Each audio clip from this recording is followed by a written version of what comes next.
అందరికీ నమస్తే నుల్లా. Welcome to MR media Telangana. నేను మీ రేఖను. రాష్ట్రంలో రాజకీయ పరిస్థితులు చూస్తూ ఉన్నాం. రైట్, ఇవన్నీ అంశాలు మనతో మాట్లాడడానికి బీఆర్ఎస్ రాష్ట్ర అధికార ప్రతినిధి, బీఆర్ఎస్ లీడర్ కర్నే అరవింద్ అన్న ఉన్నారు. అన్నకు వెల్కమ్ చేద్దాం. అన్నతో చాలా ముచ్చట్లు మాట్లాడదాం. అన్న నమస్తే. అన్న నమస్తే అక్క. ఎట్లున్నారన్న? బాగున్నా అక్క. ఎప్పుడో రజతోత్సవ సభ రోజు ఇచ్చిండ్రు, మళ్ళీ ఎల్ల కుదిరింది ముహూర్తం. రైట్, అసెంబ్లీ సమావేశాలు నడుస్తూ ఉన్నాయి. ఏం చెప్తారన్న ఈ సమావేశాల మీద మీ అభిప్రాయం? వాళ్ళ అసెంబ్లీ దాదాపుగా 2 సంవత్సరాల 3 నెలలుగా వస్తుంది. గవర్నర్ గారు 3వ ప్రసంగం మొన్న ఉండే. మూడోసారి గవర్నర్ గారి నుంచి డెలివరీ ఎక్స్పెక్ట్ చేసినాం. యాక్చువల్గా 6 గ్యారంటీల పైన చట్టభద్రత కల్పించుకుంటూ 420 హామీలు, 6 గ్యారంటీలు, తర్వాత డిక్లరేషన్లు ఇవన్నీ ఉన్నాయి. కానీ గ్యారంటీలకు పరిమితమై బీఆర్ఎస్ పార్టీ మీరు ఇస్తామన్నటువంటి 6 గ్యారంటీలు అమలు చేయాలి, దీనికి చట్టభద్రత కల్పించాలి అని చెప్పి బీఆర్ఎస్ పార్టీ అడిగింది. దానికి సంబంధించి పోయినటువంటి క్రమంలో గవర్నర్ గారి ప్రసంగం వింటే చట్టభద్రత అనేటువంటి పేరే ఊసే లేకుండా తూతూ మంత్రంగా ఆయన ఉపన్యాసాన్ని కంప్లీట్ చేసిండు. నిజంగా గవర్నర్ గారి ప్రసంగంలో రుణమాఫీకి సంబంధించి రుణమాఫీ 20,000 కోట్ల రూపాయలు రుణమాఫీ అని చెప్పన్నారు.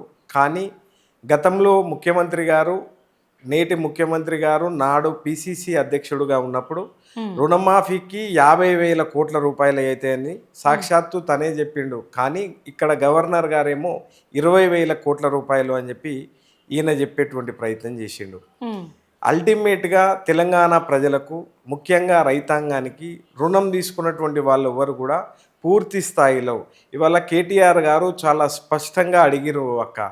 ఏమన్నానంటే కొండారెడ్డి పెళ్ళికి పోదామా, లేకుంటే బట్టి గారి నియోజకవర్గానికి పోదామా, లేకుంటే నా నియోజకవర్గమైనటువంటి సిరిసిల్లకు వస్తామా, మీ ఇష్టం, మీ ఊరు మీ ఇష్టం. ఆ గ్రామంలో పూర్తి స్థాయిలో రుణమాఫీ అయితే నేను రాజకీయాల నుంచి తప్పుకుంటా అనేటువంటి విషయాన్ని ఇవాళ కేటీఆర్ గారు చాలా స్పష్టంగా చెప్పడం జరిగింది. దీంట్లో వాళ్ళు జవాబు ఇవ్వలేకపోయినరు.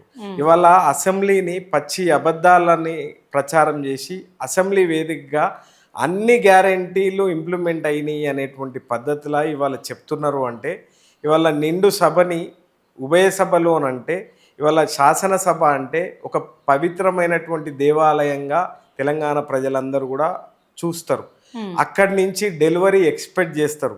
ఇవాళ నియోజకవర్గంలో జరుగుతున్నటువంటి పరిణామాలు, నియోజకవర్గాలకు సంబంధించినటువంటి మనం ఎన్నుకున్నటువంటి ప్రజాప్రతినిధులు, ఎమ్మెల్యే గారు పోయి మా నియోజకవర్గానికి ఈ నిధులు కావాలి, మా నియోజకవర్గ అభివృద్ధి కోసం ఈ కార్యక్రమాలు మీరు ఇవ్వాలి అని చెప్పి అసెంబ్లీ వేదిక ద్వారా మాట్లాడేటువంటి అవకాశం ఉంటుంది. మొదటి రోజు గవర్నర్ గారి ప్రసంగం అయింది. నిన్న ధన్యవాదాల తీర్మానం పెట్టిండ్రు. ఎవరి తరపున ధన్యవాదాలు చెప్పాలక్క? దయచేసి నేను ఏమంటా ఉన్నా, ఈ ప్రభుత్వం పార్టీ నాయకులు కంపల్సరీ చెప్పాలంట కదా కాంగ్రెస్ పార్టీకి ధన్యవాదాలు. అంటే ఎవరి పక్షంగా చెప్పాలి? మేము ఈ రాష్ట్రంలో వాళ్ళు ఏం చేసిండ్రు అని చెప్పి బీఆర్ఎస్ పార్టీకి సంబంధించినటువంటి ఎమ్మెల్యేలు, ఎమ్మెల్సీలు ఎందుకు ధన్యవాద తీర్మానంలో పాల్గొనాలి? అక్క, మీలాంటి వాళ్ళకు 2,500 రూపాయలు ఇస్తా అన్నాడు, స్కూటీలు ఇస్తా అన్నాడు, మహాలక్ష్మిలో భాగంగా స్కూటీ ఇస్తా అన్నాడు, 2,500 రూపాయలు ఇస్తా అన్నాడు, తర్వాత ఫ్రీ కరెంట్ ఇస్తా అన్నాడు, ఉచిత బస్సు ఇస్తా అన్నాడు.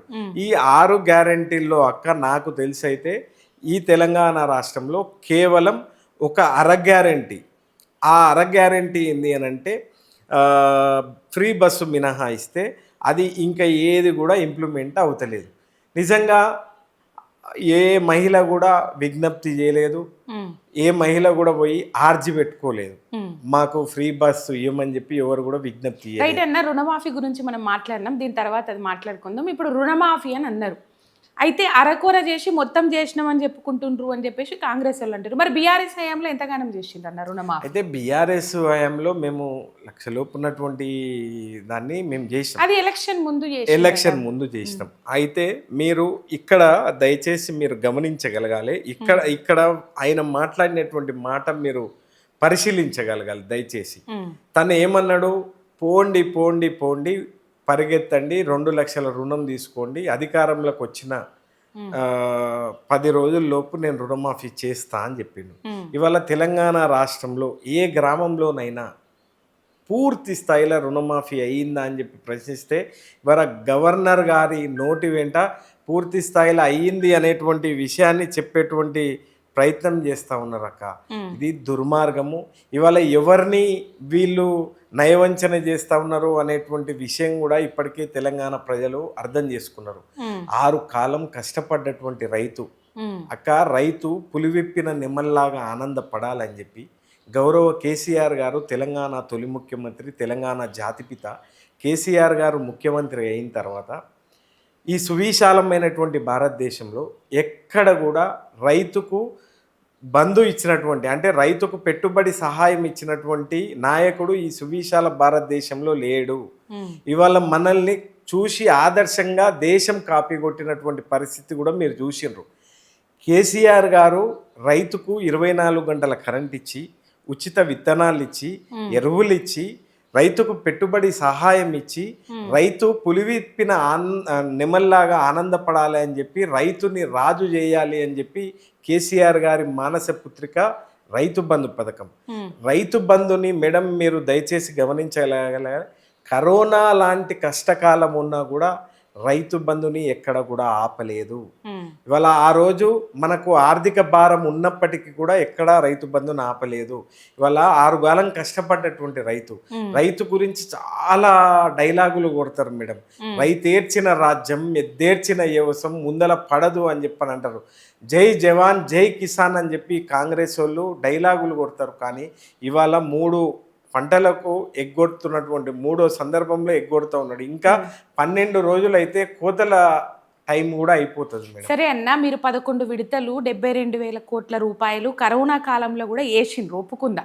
కాకపోతే ఆ తీసుకున్న రైతులు కూడా ఆలోచన చేసే విధంగా ఇలా కాంగ్రెస్ వాళ్ళు మాట్లాడతారు. చెట్లకేసిండ్రు, పుట్లకేసిండ్రు, వ్యవసాయం చేయని వాళ్ళకి కూడా వేసిండ్రు. అంటే అక్క కొంత భాగం నిజంగా అట్లాంటి ప్రతిపాదన లాస్ట్ టైంలో ఉండే. అంటే ఎట్లా ఉంటుంది అంటే డిస్టర్బ్ చేస్తారు అక్క. ఇప్పుడు మన 90% వేసి 10% వేయకపోతే వాళ్ళు గగ్గోలు పెట్టేటువంటి అవకాశం ఉంటుంది అని చెప్పి ఈ గవర్నమెంట్లో పరిశీలన చేసి ఎవరైతే సాగు చేస్తున్నారో వాళ్ళకు వేద్దామనేటువంటి ఆలోచన కూడా ఉండే. కానీ కేసీఆర్ గారు చిన్నగా ఆలోచన చేయరక్క. ఏదైనా చేస్తే అన్ని వర్గాలకు లాభం కావాలి. సరే, ఎంతో కొంతమంది ఇప్పుడు ఉదాహరణకు ఒక 10 ఎకరాలు ఉన్నటువంటి రైతు ఒక 4 ఎకరాలు 5 ఎకరాలు లేదు అనుకుంటే ఒక 8 ఎకరాలు సాగు చేస్తాడు. ఒక 2 ఎకరాలు పడా ఉంటుంది. సరే, నీళ్లు లేకనో లేకుంటే ఆర్థిక భారమో ఇంకోటో ఇబ్బందితోని ఆ పూర్తి స్థాయిలో 10 ఎకరాలను సాగు చేయలేనటువంటి పరిస్థితులు. కానీ కేసీఆర్ గారు అంత చిన్నగా ఆలోచన చేసి అది చెయ్యరు అని నా వ్యక్తిగతమైనటువంటి ఆలోచన. కానీ నెక్స్ట్ దాంట్లో కంప్లీట్గా ఎవరైతే వ్యవసాయం చేస్తారో, ఎవరైతే సాగు చేస్తారో వాళ్ళకే ఇవ్వాలి అనేటువంటి ఆలోచన కూడా ఉండే. ఆయన ఆలోచనే గొప్పది. ఆలోచనని మనం పరిశీలించాలి. ఆయనకున్నటువంటి ఒక మానవతా దృక్పథాన్ని మనం పరిశీలన చేయాలి. కానీ ఇవాళ గుట్టలకు వాటికి వేస్తున్నాడు అని మాట్లాడితే అది సరైనటువంటి మాట కాదు. కాంగ్రెస్ వాళ్ళు ఏముంటుంది అక్క, అయిన దాన్ని ఆకిట్లో పెడతారు, కాందాన్ని కంచాన పెడతారు. ఇవాళ పగవారికి పంచాంగం ఇస్తే ఏముంటుంది అక్క, పగటిలే చనిపోతాడు అని చెప్పి చెప్తారు. ఇవాళ కాంగ్రెస్ వాళ్ళకు బీఆర్ఎస్ వాళ్ళ గురించి మాట్లాడమంటే ఏదో ఒకటి చూస్తారు. మీరు గమనించాలి, 2014 తర్వాత తెలంగాణ ఎంత గొప్పగా అభివృద్ధి చెందింది. అంతకు ముందుకు కిరణ్ కుమార్ రెడ్డి గారు తెలంగాణ రాష్ట్రం వస్తే అంధకారం అయిపోతుంది అని చెప్పి ఇవాళ అవహేళన చేసినటువంటి పరిపాలకులను మనం చూసినాం అక్క.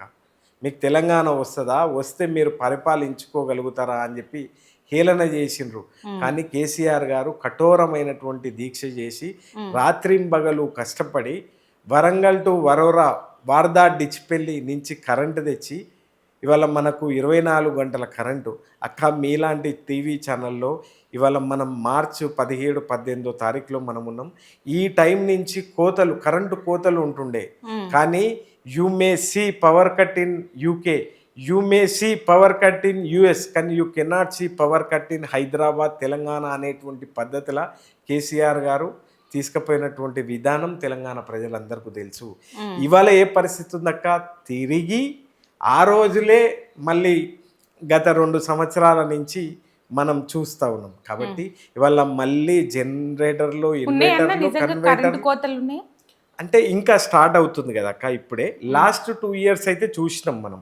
ఈ ఏప్రిల్ మే లాంటి నెలలో మనం కోతలు చూసి మాకైతే ఉన్నాయి, మరి మీకేలు ఉన్నాయి అని అడుగుతున్నా. నేనేమంటున్నా అక్క అంటే ఇప్పుడే స్టార్ట్ అవుతుంది వేసవికాలం. ఉమ్, లాస్ట్ వేసవికాలంలో, అంతకుముందుకు వేసవికాలంలో కొంత మేరకు ఉండే, కానీ గతంలో మాత్రం ఆ పద్ధతిలో లేకుండే. అంటే ఒక్క వర్ణం కాదక్క. ఇట్లా 2014 తర్వాత తెలంగాణ ఒక అద్భుతాన్ని, స్వర్ణయుగాన్ని తెలంగాణ తలపించేటువంటి పద్ధతిలా కేసీఆర్ గారి పాలన ఉండే అక్క. ఇవాళ మీరు గమనిస్తే అన్నీ విధ్వంసమే. ఇవాళ హైదరాబాద్ నుంచి మొదలు పెట్టుకుంటే మొన్న జరిగినటువంటి ఖమ్మం జిల్లాలోని వెలుగుమట్ల, నిన్న జరిగినటువంటి మూసి వరకు కూడా అంత విధ్వంసమే, కానీ నిర్మాణం ఎక్కడైనా ఉందా? అడిగి పోదామన్నా రైట్. ఇప్పుడు అసెంబ్లీలో వాళ్ళు ఆన్ ది రికార్డు మాట్లాడుతూ ఉన్నారు. 6 గ్యారెంటీలకు చట్టబద్ధత ముచ్చట పక్కకు పెడితే 6 గ్యారెంటీలు కంప్లీట్ అయినాయి. ప్రజలు మమ్మల్ని ఎక్కడా నిలదీయడం లేదు, కావాల్సుకునే బీఆర్ఎస్ పార్టీలు బదనాం చేస్తూ ఉన్నారు సోషల్ మీడియా వేదికగా. ప్రజలు మమ్మల్ని ఎక్కడా 6 గ్యారెంటీల గురించి ప్రశ్నిస్తలేరు, నిలదీస్తలేరు అని చెప్తా ఉన్నారు కాంగ్రెస్ ఎమ్మెల్యేలు. ఇవాళ మీరు నేను ఈ రాష్ట్ర పౌరులమే కదా. ఇవాళ మీరు నేను ఈ రాష్ట్రానికి చెందినటువంటి పౌరులే. ఒకవేళ ప్రభుత్వ పథకాలు మనకు కూడా అందుతేనే కదా ఇంప్లిమెంట్ అయినట్టు, అంతేనా కాదా? ఇవాళ మీ నుంచి ప్రారంభిస్తే, ఇవాళ మీరు నాకు తెలిసి 18 సంవత్సరాలు నిండినటువంటి మహిళగా మీరు ఉన్నట్టు, మీకు 2500 రూపాయలు వస్తున్నాయా? వస్తున్నాయా అక్క? వస్తే వచ్చినాయి అని చెప్పు, రాకపోతే రాలేదని చెప్పు అక్క. రావట్లేదు. ఆ తర్వాత ఇవాళ మీరు స్కూటీ ఇస్తాను, విద్యార్థులకు స్కూటీ ఇస్తాను అన్నారు. మీకు తెలిసినటువంటి విద్యార్థికి ఒక్కరికన్నా స్కూటీ వచ్చిందా అక్క? రాలేదు. ఇవాళ మన అమ్మమ్మనో, మన నాయనమ్మనో, మన తాతనో ఎవరో ఉంటే వాళ్లకు 4000 రూపాయల పెన్షన్ ఇస్తా అన్నాడు. అది ఎవరికన్నా ఈ తెలంగాణ రాష్ట్రంలో ఒక్కరికన్నా 4000 రూపాయలు పడ్డాయా అక్క? పడలేదు. ఇవాళ దళితులు అక్క పేదరికంలో అత్యంత పేదరికం, వాళ్ళు అణగారిన వర్గాల్లో అత్యంత అణగారిన వర్గాలు, అణిచివేతకు గురైనటువంటి వాళ్ళలో అత్యంత అణిచివేతకు గురైనటువంటి వాళ్ళు ఎవరుంటారు అంటే అక్క, దళితులే ఉంటారు అక్క. దళితుల దరిద్రం అంతం కావాలి, అదే కేసీఆర్ గారి పంతం కావాలి అని చెప్పి కేసీఆర్ గారి మానస పుత్రిక దళిత బంధు అక్క. దళితులు దరిద్రం నుంచి, అంటే దళితుల సమస్యలు కేసీఆర్ గారు చూసిండ్రు. 1985లో తాను ఎమ్మెల్యేగా ఉన్నప్పుడు ఒక దళిత వ్యక్తిని మార్కెట్ కమిటీ జనరల్గా ఉన్నటువంటి దాంట్లో మార్కెట్ కమిటీ చైర్మన్ చేసినటువంటి ఘనత ఆ రోజు కేసీఆర్ గారికి ఉండే.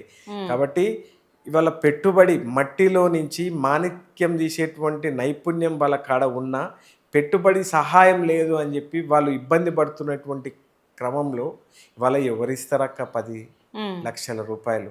కానీ దళిత బంధు వల్ల ప్లస్ కంటే మైనస్ ఎక్కువైంది బీఆర్ఎస్ పార్టీ, కానీ ఇప్పటికీ ప్రజలలో ఉన్న ముచ్చట అక్క. ఇగో నేను సహజంగా ఎట్లా ఉంటుంది అంటే, హ్యూమన్ బీయింగ్ యొక్క సైకాలజీ ఎట్లుంటుంది అంటే, నేను బాగుపడకపోయినా పర్లేదు కానీ ఎదుటి వ్యక్తి బాగుపడొద్దు అనేటువంటి ఆలోచనలో ఇవాళ ఎవరైనా సరే ఉంటారు.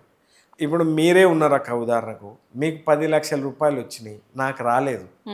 నెక్స్ట్ విడతలు వస్తాయి నాకు.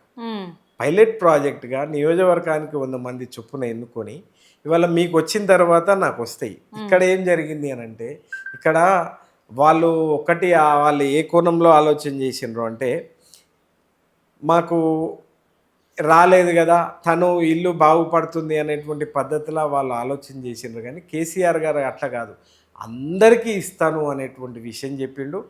దాంట్లోనే వీళ్ళు చెప్పేటువంటి 6 గ్యారెంటీలు గ్యారెంటీలో తెలంగాణ ప్రజలు ఇవాళ 420 హామీల్లో దాంట్లో అయి వాళ్ళకు పోలరైజ్ అయ్యిండ్రు. ఇక్కడ ఆ రోజు కేసీఆర్ గారు చాలా స్పష్టంగా చెప్పిరక్క, మోసపోతే గోసపడుతాం, మీరు ఆలోచించండి, మీరు ఆలోచించి విచక్షణతోనే ఓట్లు వేయండి అని చెప్పి కేసీఆర్ గారు చెప్పిండ్రు. ఇవాళ కేసీఆర్ గారు ఆ రోజే చాలా స్పష్టంగా చెప్పిండ్రు, ఒకవేళ కాంగ్రెస్ పార్టీ కనుక అధికారంలోకి వస్తే రైతు బంధుకు రామ్ రామ్, దళిత బంధుకు జై భీమ్ అవుతుంది అని చెప్పన్నారు. ఇవాళ సరిగ్గా సారు చెప్పినటువంటి మాటలు ఇవాళ యాదికొస్తున్నటువంటి పరిస్థితి ఉంది అక్క. అక్క, పేదవాడు ఎక్కడైనా పేదవాడే అక్క. పేదవానికి కులం మతం ఉండదు అక్క. పేదవాడు ఎంత అదే అంటే మొన్న వెలుగుమట్లలో జరిగినటువంటి ఉదంతం 100 సంవత్సరాల క్రితం నుంచి వాళ్ళు ఆచార్య వినోబా గారు పేదలు ఎక్కడైనా ఉంటే వాళ్ళకు ఇళ్ళ స్థలాలు ఇవ్వాలి అని చెప్పి ఆయన ఆలోచన చేసి ఉమ్మడి ఆంధ్రప్రదేశ్ నుంచి మనం తెలంగాణ రాష్ట్రం రాకముందు నుంచి తను మొత్తం ఏపీ ఉమ్మడి ఆంధ్రప్రదేశ్ ఉన్నప్పటి నుంచి పేదవాళ్ళని వాళ్ళు గుర్తించి ఆయన 100 గజాల చొప్పున ప్లాట్లు ఇవ్వడం జరిగింది అక్క. ఇక్కడ ఖమ్మం జిల్లాలో ఆ పట్టణానికి ఆనుకొని ఉన్నటువంటి వెలుగుమట్లలో 65 ఎకరాల సంబంధించినటువంటి భూదాన్ భూమి ఉంది అక్క. భూదాన్ భూమిలో వాళ్ళు అప్పుడు పట్టాలు ఉన్నాయి, వాళ్ళ దగ్గర పాస్బుక్లు కూడా ఉన్నాయి. 100 గజాల చొప్పున వాళ్ళు ఇచ్చిండ్రు. ఇచ్చిన తర్వాత మరి వాళ్ళకు పక్కకే విల్లాలు ఏర్పడ్డాయి. ఇవాళ ఎకరం 20 కోట్లకు పలుకుతున్నటువంటి నేపథ్యంలో ఇక్కడ పేదవాడు ఉండకూడదు అని చెప్పి ఆలోచన చేసి ఒక వక్ర బుద్ధితోని. కానీ గతంలో మీరు కూడా పోయిందంట కదా నా వెలుగుమట్ల భూముల దగ్గరికి, కావాలని వాళ్ళ ఇల్లు కూలగొడతామని చెప్పేసి వెళ్ళిరంట. ఇప్పుడు దాదాపు అక్కడ ఉన్నోళ్ళు చెప్తారు, ముందుగా బీఆర్ఎస్ వాళ్ళు వచ్చిండ్రు, మేము అడ్డుకున్నాము. ఇప్పుడు కానీ కాంగ్రెస్ వాళ్ళు వచ్చిండ్రు, మేము అడ్డుకున్నా వాళ్ళు ఆగలేరు, కూల్చి చూపెట్టిర్రు అని చెప్పేసి. ఆయన ఇంకొక ముచ్చట ఏంటంటే, ఈ ట్రస్ట్లకి వెళ్ళి తీసేసి ముందుగా బీఆర్ఎస్ ప్రభుత్వమే తప్పు చేసింది, వాళ్ళు ట్రస్ట్ల నుంచి తీసేసిరు కాబట్టి ఈ భూములను వీళ్ళకి ఇప్పుడు కూల్చుకోవడానికి ఈజీ అయిపోయిందని చెప్పేసి చెప్తారు. లేదక్క, లేదు. ఎక్కడ కూడా మీరు గమనిస్తే 10 సంవత్సరాల కేసీఆర్ గారి గవర్నమెంట్లో ఏ పేదవారికి నష్టమయ్యేటువంటి పద్ధతి ఆవగింజంత రూపాయి అంత కాదు, ఆవగింజంత పొరపాటు ఇబ్బంది ఎక్కడ కలిగలేదు. ఆడ పోలేరు అన్న ఖమ్మం వెలుగుమట్ల భూముల దగ్గరికి మొన్న కాదు అంతకంటే ముందు గవర్నమెంట్ లేదు, పోలేదు. ఇవాళ అధికార పార్టీ వాళ్ళు చేసినటువంటి విధ్వంసాన్ని డైవర్ట్ చేయాలి అని అనుకున్నప్పుడు ఆ రోజు అని చెప్పి కొంతమందిని మాట్లాడించేటువంటి ప్రయత్నం చేస్తుండ్రు. కానీ అది ముమ్మాటికి ఒకవేళ అది నిజమైతే భూమి ఆకాశాన్ని ఒక్కటి చేద్దురక్క. వీళ్ళు ఎక్కడ అట్లాంటి పరిస్థితులు ఎక్కడ పోలేదు, అట్లాంటి ఆలోచన కూడా బీఆర్ఎస్ పార్టీ ఎక్కడ చేయలేదు. ఈ రోజు జరిగింది. ఇవాళ బీఆర్ఎస్ పార్టీ వీరోచితంగా పోరాడింది. వాళ్ళకి ఎట్టి పరిస్థితుల వాళ్ళకు ఉండాలి అని అనుకున్నప్పుడు వాళ్ళకు 70 గజాల భూమి ఇస్తాడు. వాళ్ళు 100 గజాలు వాళ్ళకు పట్టా ఉన్నటువంటి దాన్ని తీసి మళ్ళీ 70 గజాలు ప్రభుత్వం ఇస్తుందంట. ఇప్పుడు వాళ్ళు అప్పో సొప్పో చేసుకొని ఇవాళ రేకులు వేసుకొని, కొంతమంది బిల్డింగ్లు కట్టుకొని, కొంతమంది గుడిసెలు వేసుకొని అక్కడ నివాసం ఉంటున్నారు అక్క. ఇవాళ ఇటుక పీడ్చుకొని ఇల్లు కట్టుకున్నటువంటి వాళ్ళకు ఇవాళ ఆ దాన్ని బుల్డోజ్ చేస్తే వాళ్ళ బాధ ఎంత ఉంటుందక్క. వాళ్ళు ఏ రకంగా వాళ్ళు బాధపడుతూ ఉన్నారు, పిల్లలు ఏడుస్తూ ఉన్నారు. కనీసం వాళ్ళకు ఇంటిమేషన్ ఇచ్చి కూడా వాళ్ళని లేకుండా వాళ్ళ ఇల్లు కూలగొట్టిండ్రు, వాళ్ళ బతుకును ఆగం చేసిండ్రు, రోడ్ల మీదకి తీసుకొని వచ్చిండ్రు, పోరాటం చేసిండ్రు. ఆ తర్వాత ఒక దగ్గర వీళ్ళందరినీ నివాసం ఉంచితే మనుషులు కూడా, అంటే మనుషులు కాదక జంతువులు కూడా ఉండాలన్నటువంటి ప్రదేశంలో వాళ్ళని ఉంచిండ్రు. జంతువులు కూడా అట్లాంటి ప్రదేశంలో ఉండరు వాళ్ళు. అట్లాంటి ప్రదేశంలో వాళ్ళని ఉంచితే అంటే మానవుడు ఒకడే అక్క. నేను పేదవాని కళ్ళల్లో నీళ్లు తిరిగినప్పుడు ఆ ఉసురు తప్పకుండా, అది ప్రభుత్వం ఏదైనా కావచ్చు, ఆ వ్యక్తి ఎవరైనా కావచ్చు, పేదవాని కళ్ళల్లో నీళ్లు తిరిగి ఆ ఉసురు తాకితే ఆ 4 కాలాల పాటు మాత్రం ఎవ్వరు వర్ధిల్లరు. ముఖ్యంగా మహిళా తల్లుల ఉసురు తగిలితే మాత్రం ఇవాళ మీరు చూసిండ్రు, చరిత్ర అంతా కూడా చూసిండ్రు. వాళ్ళు నిండు ఆశీస్సులు పెడితేనే ఆ ఇల్లు వర్ధిల్తుంది, వాళ్ళు 4 కాలాల పాటు మంచిగా వర్ధిల్తారు. కానీ ఆ కంటనీరు పెట్టి వాళ్ళకు అది చేస్తే మాత్రం ఆ రాజ్యం కానీ ఆ వ్యక్తి కానీ కుప్పగూలుతారు. రెండోది మూసీ బ్యూటిఫికేషన్ అని చెప్పి అంటున్నారు. మూసీకి 16,636 కోట్లతోని ఉమ్, మనం మూసీ జన్మస్థానం వికారాబాదు, వికారాబాద్ నుంచి మొయినాబాదు, మొయినాబాద్ నుంచి మోకిల్లా, మోకిల్లా నుంచి మంచిరేవుల, మంచిరేవుల నుంచి అంబర్పేటు, నాగోలు, ఇట్లా అది వాడేపల్లి, నల్గొండ జిల్లాలోని వాడేపల్లి వరకు మూసి ప్రవహిస్తుంది. దాదాపు 256 కిలోమీటర్లు మూసి ప్రవహిస్తుంది. ఈ మూసి ప్రవహించేటువంటి క్రమంలో కేసీఆర్ గారి ఆలోచన ఎట్లుండేనంటే 31 ఎస్టీపీలను మేము నిర్మాణం చేసినాం అక్క. ఉమ్, ఆ రోజు మొత్తం ఈ మూసి మీరు చూస్తే ఇక్కడ నాగోల్లో అద్భుతంగా ఒక ఇల్లు కూడా కూల్చకుండా నాగోలు, ఉప్పలు, అంబర్పేట్ లాంటి ఏరియా లోపల దాదాపుగా 6 కిలోమీటర్ల మేరకు ఒక అద్భుతమైనటువంటి ప్లేస్ని మేము తీర్చిదిద్దినాం. ఆహ్లాదకరమైనటువంటి ప్రదేశాన్ని బీఆర్ఎస్ పార్టీ తీర్చిదిద్దింది, ఒక్క పేదవాళ్ళ ఇల్లు కూడా కూల్చకుండా. ఉమ్, ఇవాళ బఫర్ జోన్ అని చెప్పి అంటున్నారు. గాంధీ సరోవర్ అని చెప్పి గాంధీ సరోవర్ దగ్గర వాళ్ళ ఇండ్లకు నో వాల్యూ అని చెప్పి ఇవాళ ముఖ్యమంత్రి గారే సాక్షాత్తు ప్రకటించినటువంటి పరిస్థితి ఉంది. 20,000 పైచులకు మంది ఇండ్లని కూలిస్తే 60,000 పైచులకు, 70,000 పైచులకు లక్షలాది మంది వాళ్ళని రోడ్డుపైకి వేస్తే వీళ్ళకి ఏం అవుతుంది? అక్కడ ఒక 80 సంవత్సరాలు నిండినటువంటి ఒక అవ్వ మాట్లాడితే ఉమ్, గుండె తరుక్కుపోతుందమ్మా.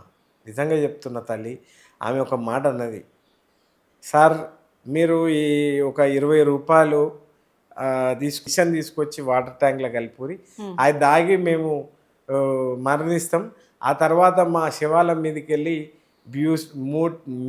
మూసి బ్యూటిఫికేషన్ చేయండి అని చెప్పి తను చెప్తుంది. ఎక్కడ 16,636 కోట్లు, ఎక్కడ 16,636 కోట్లు, ఎక్కడ 1,50,000 కోట్లు. కానీ మీరు ఈ మాటలు మాట్లాడుతుంటే బీఆర్ఎస్ పార్టీ నాయకులు మూసి సుందరీకరణను అడ్డుకుంటా ఉన్నారు, అభివృద్ధి కానిస్తలేరు, వాళ్ళకి పోయిన 10 ఏళ్ళు దాని మీద చిత్తశుద్ధి లేదు, మేము చేస్తామంటే మమ్మల్ని చేయనిస్తలేరు అని చెప్పేసి వాళ్ళు మాట్లాడుతున్నాం. దానికి డెవలప్ చేయడానికి దానికి కార్పొరేషన్ వేసిందే మేము, తర్వాత దాన్ని అద్భుతంగా సుందరీకరించిందే మేము. ఇంకోటి కొండపోచమ్మ సాగర్ నుంచి హిమాయత్ సాగర్లో నీళ్లు తీసుకొని వచ్చి నీళ్లు వేసి 1 టీఎంసీ నీళ్ళు వేసి శుద్ధి చేసినటువంటి నీళ్ళన్నీ మనం తీద్దాము అనేటువంటి ఆలోచన బీఆర్ఎస్ పార్టీకి ఉంటే ఇవాళ కేవలం కమిషన్ల కోసం, కేవలం మల్లన్న సాగర్ కాదు, మన కొండపోచమ్మ సాగర్ నుంచి వీళ్ళు మల్లన్న సాగర్ నుంచి తీసుకొస్తారు. అంటే మన ఆలోచన ఆ పద్ధతిలో ఉండే, కానీ వీళ్ళ కాడ డిపిఆర్లు కూడా లేవు అక్క. ఇవాళ మీరు ఇవాళ అసెంబ్లీ 3వ రోజు నడుస్తూ ఉంది, ఒక్కటన్నా వాస్తవం ఉందా అక్క? బయట పెడతాడంటే కదా శ్రీధర్ బాబు, బయట పెడతా అంటారు. పెట్టండి అక్క. ఇప్పుడు అల్టిమేట్గా మన తెలంగాణ రాష్ట్రానికి లాభం జరగాలి. నేను ఒక్కటి అడుగుతాక ఈ వేదిక ద్వారా,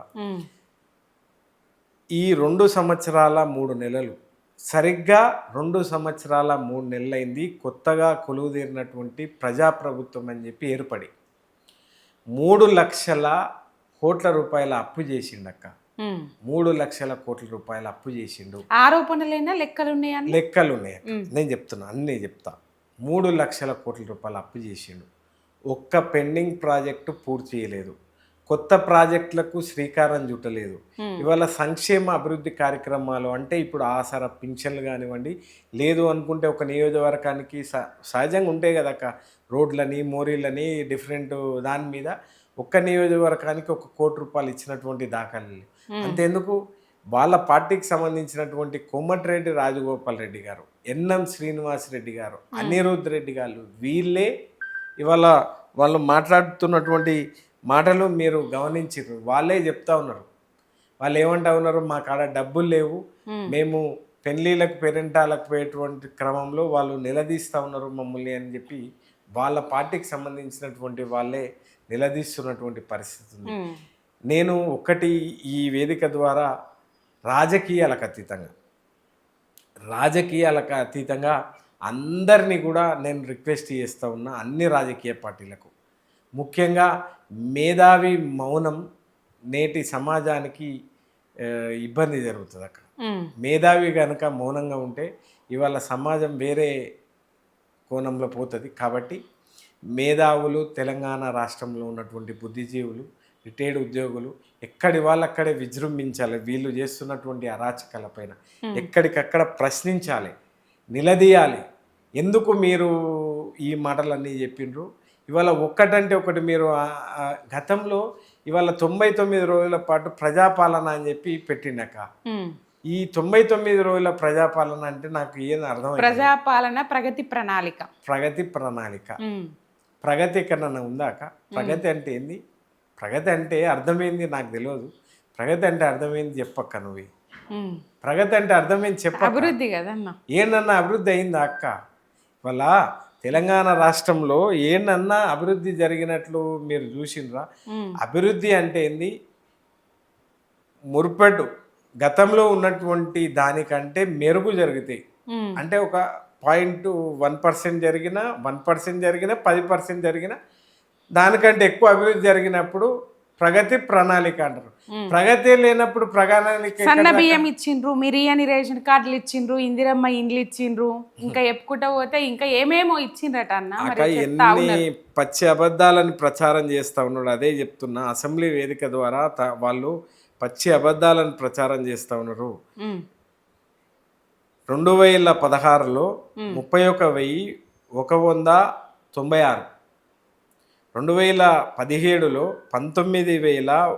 2017లో 19,113, 2018లో 1,67,601, 2020లో 3,11,025, 2021లో 18,974.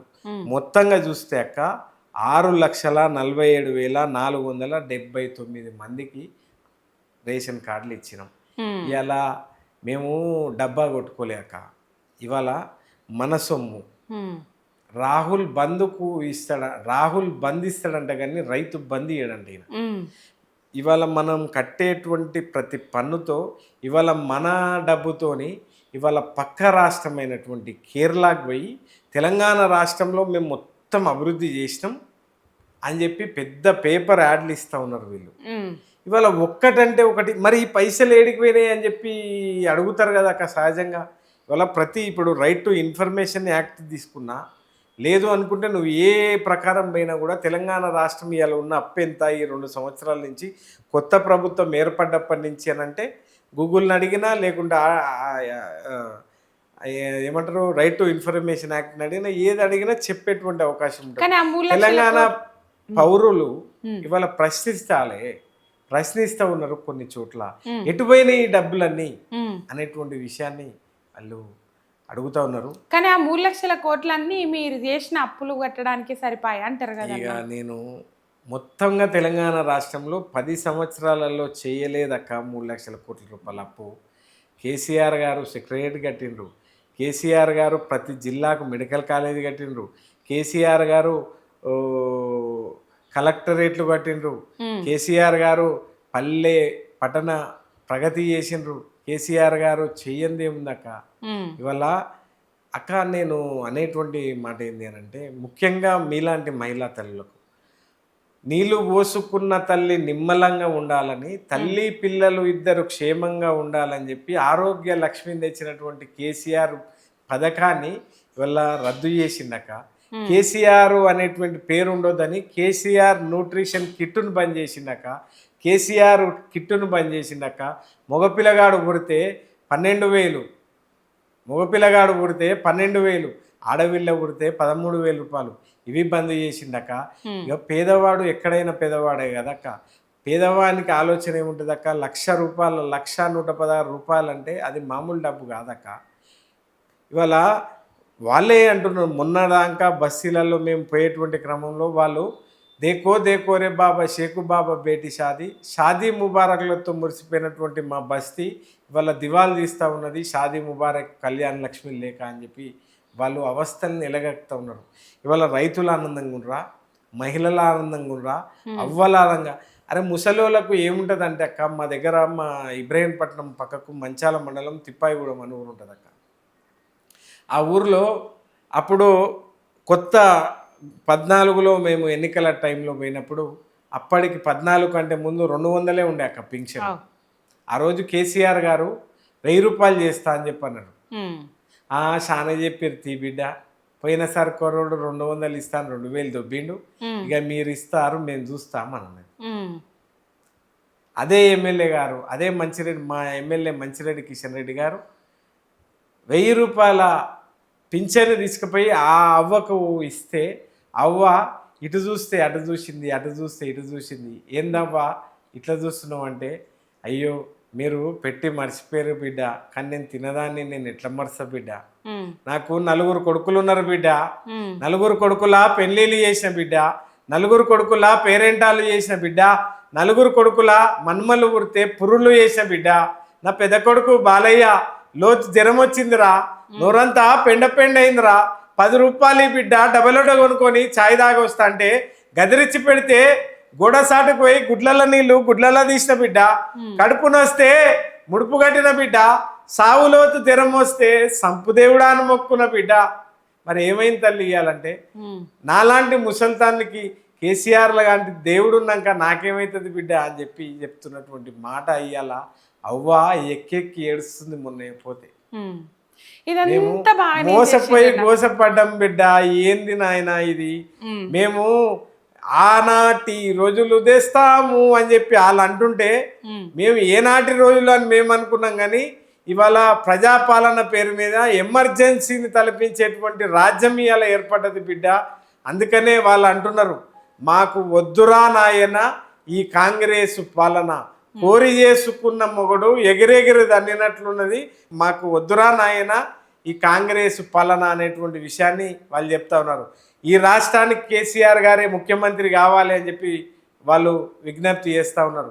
4 మూలల తెలంగాణ పైన మేడం కేసీఆర్ గారి మీద ఎంత గొప్ప ప్రేమ ఉంటుందంటే, వాళ్ళకు 6 దశాబ్దాల కళని సుసాధ్యం చేసినటువంటి గనుడు, కాళశివునికి కాళేశ్వరం జలాలతో అభిషేకం గావించినటువంటి శివభక్తుడు, యావత్తు ప్రపంచమే ఆశ్చర్యపడే పద్ధతిలో ఇవాళ యాదాద్రి ఆలయాన్ని పునర్నిర్మించినటువంటి శ్రీ వైష్ణవుడు, మార్పు కృషి వలుడు కల్వకుంట్ల చంద్రశేఖర్ నాయకత్వమే మాకు కావాలి అని చెప్పి ఇవాళ పల్లెలన్నీ మాట్లాడుతున్నటువంటి నేపథ్యం ఉంది. కాబట్టి ఏది ఏమైనప్పటికీ కూడా ఇవాళ కేసీఆర్ గారు ఉంటేనే, ఇవాళ పసికున్న కన్న తల్లి దగ్గర ఉంటే ఎంత క్షేమంగా ఉంటుందో, ఇవాళ తెలంగాణ రాష్ట్రం కూడా కేసీఆర్ గారి దగ్గర ఉంటేనే అంతే క్షేమంగా ఉంటుంది అని చెప్పి వాళ్ళు మాట్లాడుతున్నారు.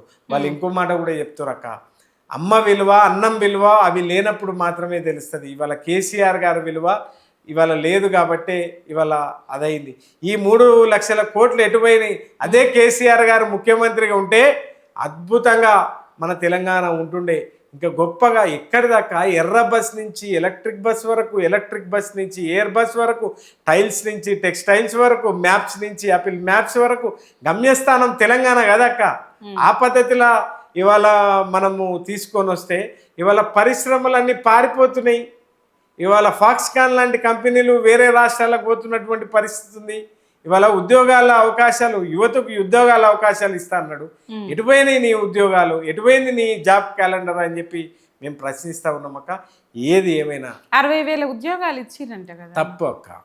మొత్తంగా కూడా నోటిఫికేషన్, గతంలో మేము నోటిఫికేషన్ ఇచ్చినటువంటి వాటికి వాళ్ళు పత్రాలు అందజేసిండ్రు. దయచేసి మీరు గమనించాలి, పత్రాలు మాత్రమే వాళ్ళు అందజేసిండ్రు. అటు నిరుద్యోగులు చెప్పినా ఒప్పుకోని పరిస్థితి కదన్నా. ఏడవైనా ఇప్పుడు కేరళ ఎన్నికలలో కూడా 70,000 ఉద్యోగాలు మేము నిరుద్యోగులకు ఇచ్చినామని ప్రింట్లు వేయించుకుంటారు కదా. నేను అదే చెప్తున్నా కదక్క. వాస్తవం ఏంది నేను చెప్తున్నా, వాస్తవం ఏంటి అని అంటే, తెలంగాణ రాష్ట్రంలో ఈ 2 సంవత్సరాల 3 నెలల్లో, అంతకుముందు కేసీఆర్ గారు వేసిన నోటిఫికేషన్ తర్వాత వాళ్ళు నియామక పత్రాలు మాత్రమే అందజేసారు. ఆ తర్వాత మొత్తంగా చూస్తే 10-11 వేల లోపే ఇప్పుడు నోటిఫికేషన్లు, వేరే రకరకాల నోటిఫికేషన్లు పడాయి. ఇవాళ వాళ్ళు ఉద్యోగస్తులు, రిటైర్డ్ అయినటువంటి ఉద్యోగస్తులు అయితే ఎంత అవస్థను ఎలాగలుగుతా ఉన్నారంటే, వాళ్ళ సొంత డబ్బులక్క, వాళ్ళు కష్టం చేసి వాళ్ళు దాచుకున్నటువంటి పైసలు కూడా ఈయన ఇయ్యలేనటువంటి పరిస్థితి ఉన్నటువంటి సందర్భం ఉంది. కాబట్టి తెలంగాణ రాష్ట్రంలో ఏ ఒక్క వర్గం కూడా ఆనందంగా ఉన్నది అని కాంగ్రెస్ వాళ్ళు చూపిస్తే ఇక వాళ్ళకు ఇక మీ టీవీ తీసుకుపోయి వాళ్ళు చూపించగలగాలి. కానీ తెలంగాణ రాష్ట్రంలో సకల జనులు సబ్బండ వర్గాలు ఇవాళ ఈ రేవంత్ రెడ్డి గారి సర్కారు చేస్తున్నటువంటి దాంట్లో ఇవాళ ఇబ్బందులలో మాత్రం ఉన్నారక్క. రైట్ అన్న. పార్టీ ఫిరాయింపుల ఎమ్మెల్యేల గురించి దాదాపు 10 జాగాలల్లో బై ఎలక్షన్స్ వస్తాయి కంపల్సరీ బై ఎలక్షన్స్ వస్తాయి అని చెప్పేసి బీఆర్ఎస్ పార్టీ నాయకులు అన్నారు. అవి రానే రావు అని చెప్పేసి అసెంబ్లీ వేదికగా రేవంత్ రెడ్డి చెప్పిండు. ఇప్పుడు రానట్టే కుడుతుంది కదన్న. తుగ్గూడలో రాహుల్ గాంధీ గారు ఏమన్నారంటే యాంటీ డిఫెక్షన్ లా, ఎవరైనా పార్టీ మారితే ఆయన భారత రాజ్యాంగ పుస్తకాన్ని పట్టుకొని ఆయన తిరుగుతాడక్క. మేమేమనుకున్నాము అంటే ఆయన భారత రాజ్యాంగ పుస్తకాన్ని పట్టుకున్నాడు కాబట్టి రాజ్యాంగం పట్ల ఇవాళ చట్టాల పట్ల అమితమైన ప్రేమ ఆయనకు ఉంటుండొచ్చు. ఇవాళ అన్ని వర్గాలకు ఈయన నిజంగా న్యాయం చేస్తుండొచ్చు అని చెప్పి అందరూ కూడా అనుకున్నారు. దాంట్లో కొంతమంది మేము కూడా అనుకున్నాం. ఆయన పుస్తకం పట్టుకొని తిరుగుతుంటే యాంటీ డిఫెక్షన్ లా ఎమ్మటే వర్తిస్తుంది అని చెప్పి అన్నారు. అన్న తర్వాత 10th షెడ్యూల్లో కూడా అది ఉన్నటువంటి పరిస్థితి ఉంది. దాంట్లో 1/3 అంటే మీరు ఈ మాట కూడా అనొచ్చు. దానికంటే ముందే నేను ఈ మాట చెప్తా ఉన్నా. గతంలో కాంగ్రెస్ పార్టీ 3వంతు ఉన్నటువంటి వాళ్ళు ఎల్పి విలీనం చేసుకుంటే అది రాజ్యాంగబద్ధమే అని చెప్పి షెడ్యూల్లో ఉంది. ఒకవేళ ఒక పార్టీ గుర్తుపైన గెలిచి ఇంకో పార్టీలో చేరితే ఈ యాంటీ డిఫెక్షన్ లా వర్తిస్తుంది, పార్టీ ఫిరాయింపుల చట్టం వర్తిస్తుంది అని చెప్పి మేము కోర్టులో పిల్ వేయడం జరిగింది.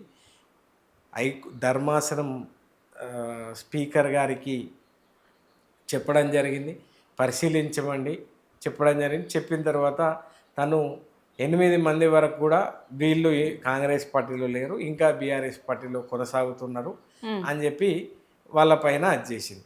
సాక్షాత్తు స్పీకర్ గారినే ఇవాళ రాజ్యాంగాన్ని తూట్లో పొడిచినటువంటి వ్యవహారాన్ని మీరు చూసారు. అసెంబ్లీ సాక్షిగా తూట్లో పొడిచినటువంటి వ్యవహారాన్ని మీరు చూసారు.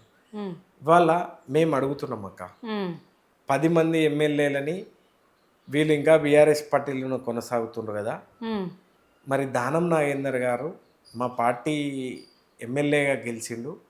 అదే దానం నాగేందర్ గారు చేయి గుర్తు పైన కాంగ్రెస్ పార్టీ సింబల్ పైన ఎంపీగా పోటీ చేసిండు. అది ఎన్నికల కమిషన్ రూల్ బుక్ వాళ్ళ వెబ్సైట్లో ఇప్పుడు మనం కొట్టినా కూడా వస్తుంది కాంగ్రెస్ పార్టీకి వెళ్ళి. ఆయనకు ఇంకోటి ఓట్లు కూడా పడ్డాయి. ఆయన 2nd ప్లేస్లో 3rd ప్లేస్లో ఎక్కడో ఉన్నట్టున్నాడు.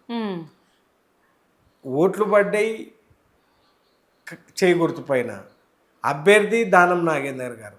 చిన్నపిల్లోని అడిగినా కూడా ఈయన ఎవరు అని అంటే ఈయన దానం నాగేందర్ చేయి గుర్తు పైన, చేయి గుర్తు అంటే కాంగ్రెస్ పార్టీ అని ఎవరిని అడిగినా కూడా చెప్తారు. కానీ స్పీకర్ గారు అసెంబ్లీ సాక్షిగా ఇవాళ ఏ రకమైనటువంటి పరిణామాలని ఆయన అది చేసిండో ఆయనకు మేము గొప్ప సన్మానం చేయాలని కూడా మేము అనుకున్నాం పార్టీ తరఫున. ఎందుకంటే రాజ్యాంగాన్ని ఈ రకంగా కూడా తూట్లు పొరచొచ్చా అనేటువంటి విషయం తెలియక ఇవాళ మా పార్టీ ఆయనకు సన్మానం కూడా చేద్దామని అనుకుంటున్నాం. పాపం ఇంకోటి మేడం, రాహుల్ గాంధీ గారు ఎట్లా ఆడిస్తే అట్లా ఆడేటువంటి వ్యక్తి. ఈయనకేం అది లేదు.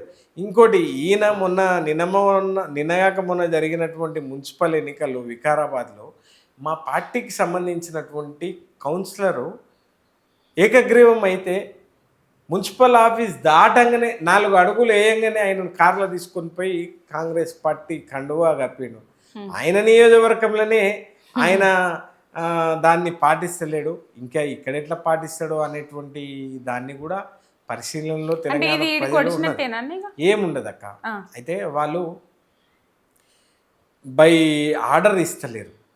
మీరు గమనిస్తే వాళ్ళు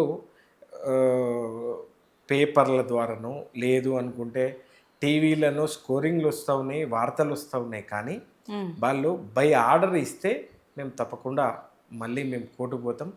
ఆ షెడ్యూల్లో ఏముంది అని అంటే ఈ స్పీకర్ గారిని జ్యుడిషియల్ ఎంక్వైరీ కూడా చేయొచ్చు. ఇవాళ కోర్టులు ఈయన తీసుకున్నటువంటి నిర్ణయం పైన ఎంక్వైరీ కూడా చేయొచ్చు, పరిశీలించవచ్చు అని చెప్పి ఆ చట్టంలో ఉంది. కాబట్టి చట్టాలంటే గౌరవం ఉంది, కోర్టులంటే మాకు నమ్మకం ఉంది. అంతిమంగా న్యాయం గెలుస్తుంది, ధర్మం గెలుస్తుంది అనే విశ్వాసంతో మేము పోతున్నాం. ఎందుకు భయం అక్క? వాళ్ళ మారినటువంటి మాట వాస్తవమే కదా. జీవన్ రెడ్డి గారు ఏమంటారు అక్క, ఆ పార్టీలో నేను ఈ రేవంత్ రెడ్డి గారు నిన్నదాకా మొన్న ఆయన పార్టీలో లేనటువంటి వ్యక్తి, ఆయన సుదీర్ఘ కాలం నుంచి దశాబ్దాలుగా ఆయన పార్టీలో కొనసాగుతున్నటువంటి నాయకుడు, మాజీ మంత్రిగా పనిచేసిండు, ఎమ్మెల్సీగా పనిచేస్తూ ఉన్నాడు. ఆయన్నే ఆ పార్టీలో విమృతలేడక్క. వీళ్ళు చేస్తున్నటువంటి విధానాలపైన ఆయన్నే బయటకు వచ్చి టీఆర్ఎస్లనా బీజేపీలనా లేకుంటే ఆయన్నే ఇండిపెండెంట్గానా ఎట్లా పోదాం అనుకుంటాడో పార్టీకి మట్టుకు రాజీనామా చేయాలి అని చెప్పి చెప్తా ఉన్నాడు. వాళ్ళ జెండాని నిలబెట్టిండు. సరే పార్టీ ఏదైనా కావచ్చు కాక జెండాని నిలబెట్టిండు. ఇవాళ కార్యకర్తలు ఇవాళ జెండాను మోసినటువంటి వాళ్ళు ఇవాళ కొత్త వేరే పార్టీలకి వెళ్ళి వచ్చినటువంటి వాళ్ళ ఆధిపత్యం నడుస్తూ ఉంటే ఇలా ఎటైతే దాకా ఇవాళ కార్యకర్త ఏం కోరుకుంటాడు? అవకాశాలు రావాలని చెప్పి కోరుకుంటాడు. వార్డు మెంబరు సభ్యత్వమే ఇవ్వకపోతే, వార్డు మెంబర్ బీఫామే ఇవ్వకపోతే ఆ పార్టీలో కష్టపడి ఏం లాభం అని చెప్పి ఆలోచన చేస్తారు కదా. కాబట్టి ఆ కోణంలో ఆయన డిస్టర్బ్ అయ్యి ఇవాళ పార్టీ కూడా మారుతున్నటువంటి నేపథ్యం ఉంది. వాళ్ళ పార్టీలోనే రాజగోపాల్ రెడ్డి గారు, ఎన్ఎం శ్రీనివాస్ రెడ్డి గారు, జడ్చెల్ల ఎమ్మెల్యే గారు, తర్వాత ఈ ఎమ్మెల్సీ గారు, ఇట్లా రకరకాల వ్యక్తులు దాంట్లో సింక్ కాలేకపోతున్నారు. కాబట్టి ఏం జరుగుతుందో చూద్దామక్క, కాలం నిర్ణయిస్తుంది. ఏది ఏమైనా ఈ వేదిక ద్వారా మాత్రం రాజకీయాలకు అతీతంగా మూసీకి సంబంధించినటువంటి వాళ్ళని కానివ్వండి, ఎవరైతే నిర్వాసితులను కానివ్వండి, లేదు హైడ్రా వాళ్ళని కానివ్వండి, వెలుగుమట్ల వాళ్ళని కానివ్వండి, తెలంగాణ రాష్ట్రంలో ఇబ్బంది పడుతున్నటువంటి ఏ ఒక్కరినైనా నేను విజ్ఞప్తి చేస్తూ ఉన్నా, మీరు అధైర్యపడకండి. వచ్చేది బీఆర్ఎస్ పార్టీ ప్రభుత్వమే. పక్కన 100కు 200% వచ్చేది బీఆర్ఎస్ పార్టీ ప్రభుత్వమే. మీకు ఆవగింజంత ఇబ్బంది లేకుండా కడుపులో పెట్టుకొని కడుపులో సల్లగలగకుండా కేసీఆర్ గారు అన్ని విధాలుగా చూసుకునేటువంటి రోజు తిరిగి మనకు రాబోతుంది. కాబట్టి మీరు ఎట్టి పరిస్థితుల్లో ఒక 2 సంవత్సరాలు ఓపిక పట్టండి, ఇబ్బంది పడకండి. తప్పకుండా వచ్చేది మన ప్రభుత్వమే. దాదాపు డ్రగ్స్ కేసు నడుస్తూ ఉన్నది మొయినాబాద్ పైలట్ రోహిత్ రెడ్డి, మీ తాండూరు ఎక్స్ఎమ్మెల్యే అక్క. రైట్, దీన్ని దాదాపు కేటీఆర్ చుట్టూ తిప్పే ప్రయత్నాలు నడిచినాయి. సోషల్ మీడియాలో అవే వీడియోలు వైరల్ అవుతూ ఉన్నాయి, వార్తలు వైరల్ అవుతూ ఉన్నాయి, ఎక్కువ సోషల్ మీడియాలో అవి కనబడుతూ ఉన్నాయి. అంటే కేటీఆర్ఏ కలువమంటే కలిసిండ్రు వాళ్ళని, పైలట్ రోహిత్ రెడ్డి కేటీఆర్ మీటింగ్ పెట్టమంటేనే పెట్టిండు అనే వార్తలు కూడా బయటకు వస్తున్నాయి సోషల్ మీడియాలలో. ఈ దీని మీద ఏ విధంగా స్పందిస్తూ ఉన్నారని ఏం చెప్తారు? అక్క, రూమర్ వేరక్క, వాస్తవం వేరు. జరుగుతున్నటువంటి పరిణామాలు మీరు చూసిండ్రు. సాక్షాత్తు పిసిసి అధ్యక్షుడు, ఎమ్మెల్సీగా వ్యవహరిస్తున్నటువంటి వ్యక్తి టెస్ట్కి రమ్మన్నాడు. 100% కేటీఆర్ గారు స్వాగతించారు. టెస్ట్లో పాల్గొంటాను అని చెప్పన్నారు, టెస్ట్ చేయమన్నారు. కేసీఆర్ గారు, తెలంగాణ జాతిపిత కేసీఆర్ గారి కుమారుడి పైన, తెలంగాణ రాష్ట్ర సమితి బీఆర్ఎస్ భారత రాష్ట్ర సమితి అధ్యక్షుడి వర్కింగ్ ప్రెసిడెంట్ పైన, సిరిసిల్ల నుంచి సిరికాన్ వరకు ఆయనకు ఉన్నటువంటి ఫాలోయింగ్ని డ్యామేజ్ చేయాలి అని చెప్పి వాళ్ళ రేవంత్ రెడ్డి గారు ఆడుతున్నటువంటి ఒక వికృతమైనటువంటి రాజకీయ క్రీడ. ఇంతే తప్పిస్తే ఇంకొకటి లేదు. ఒక వ్యక్తిగతంగా ఆయనకు ఏ అలవాట్లు ఉన్నాయో పార్టీ మీ అలవాట్లను ప్రోత్సహించదు. దట్టు ఇట్లాంటి డ్రగ్స్ సంస్కారాన్ని ఎట్టి పరిస్థితితో కేసీఆర్ గారు స్వాగతించారు. కేసీఆర్ పైలట్ రోహిత్ రెడ్డికి భయపడుతుండు, వారం రోజులలో నోటీసులు పంపించారు కదా, వారం రోజులలో స్పందించాలి అని చెప్పిండ్రు. అంటే ఇప్పుడు జైల్లో ఉన్న వ్యక్తి వారం రోజులలో ఎట్లా స్పందించగలుగుతారన్న ఏం చెప్తారు? అంటే అక్క, నేను కేసీఆర్ గారు ఎందుకు భయపడతారు అక్క? కేసీఆర్ గారు ఏం తప్పు చేసి అంటే బయట అట్లనే పోర్ట్రేట్ అవుతుంది కదా అన్న. అక్క, నేను అందుకనే చెప్తున్నా, వాస్తవం వేరు, రూమర్ వేరు. కేసీఆర్ గారు భయపడాల్సినటువంటి అవసరం లేదు. ఇంకోటి అక్క, ఇప్పుడు వ్యక్తిగా నేను ఏదైనా తప్పు చేసిందనుకో అది నా వ్యక్తిగతంగా చూడాలి. నేను బీఆర్ఎస్ పార్టీలో కొనసాగుతున్నా అని చెప్పి అది పార్టీని ఆపాదించి పార్టీకి అంటగట్టి చేస్తే అది దుర్మార్గమైనటువంటి చర్య. ఇట్లాంటిది మళ్ళీ రిపీట్ అయితే మేము చట్టపరమైనటువంటి లీగల్ నోటీసులు ఇచ్చి కోర్టుకు ఇస్తాము అనేటువంటి విషయం కూడా నేను చెప్తా ఉన్నాక సీరియస్గా కేటీఆర్ గారి పైన వాళ్ళ కేటీఆర్ గారు ఎంత గొప్ప అంటే ఆయన దగ్గరుండి చూస్తే ఆయన విలువ ఏందో తెలుస్తుంది. ఆయన దగ్గరుండి చూస్తే ఆయనకున్నటువంటి హృదయం ఏందో తెలుస్తుంది.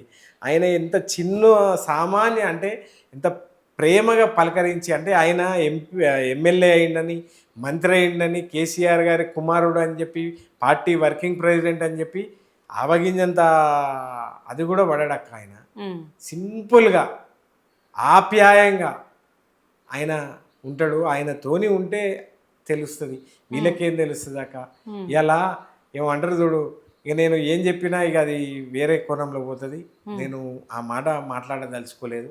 ఇప్పటికే తెలంగాణ ప్రజలకు రాయి ఏంది రత్నం ఏంది అనేటువంటి విషయం అవగతం అయిపోయింది. కాబట్టి ఇక అది అవగతం అయిపోయిన తర్వాత ఏం మాట్లాడుకున్నా వేస్ట్. కానీ మేమేం చేసినాం, ఇవాళ రాష్ట్రంలో జరుగుతున్నటువంటి పరిపాలన ఎట్లుంది అనేటువంటి ఇది నేను వివరించగలుగుతా, నేను చెప్పగలుగుతా.